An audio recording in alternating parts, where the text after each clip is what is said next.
குரோமோன் TNPSC மாணவர்கள் அனைவருக்கும் என்னுடைய வணக்கங்கள்.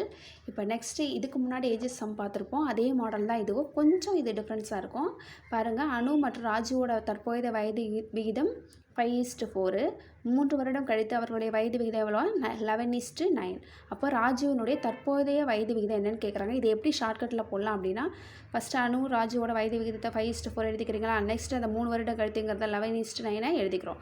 மேலிங்கிலே சப்ராக்ட் பண்ணுங்கள். மேலே சப்ராக்ட் பண்ணுங்கள். சப்ராக்ட் பண்ண 9ல் 4 போயிடுச்சுன்னா 5, 11ல் 5 போயிடுச்சுன்னா 6. இரண்டு ஈக்குவலாக வந்திருக்கா? வரலங்கும் போது நம்ம ஈக்குவலாக கிடைக்கணும். இப்போ நெக்ஸ்ட் என்ன செய்கிறோம் அப்படின்னா, 11ல் 9 போயிடுச்சுன்னா எவ்வளோ? 2, 5ல் 4 போயிடுச்சுன்னா 1. இதை கொண்டு வந்து மேலே அப்ளை பண்ணுங்கள். இந்த அணுவினுடைய தற்போதைய வயது விகிதவர்களே அதில் அப்ளை பண்ணணும். இப்போ 5 2s are 10, 4 2s are 8. இப்போ நெக்ஸ்ட் ஒன் அதே மாதிரி மேலே சப்ராக்ட் பண்ணும்போது 1 கிடச்சிதுங்களா? அந்த 1 வந்து இதுக்குள்ளே அப்ளை பண்ணுங்கள். 11 1s are 11, 9 1s are 9.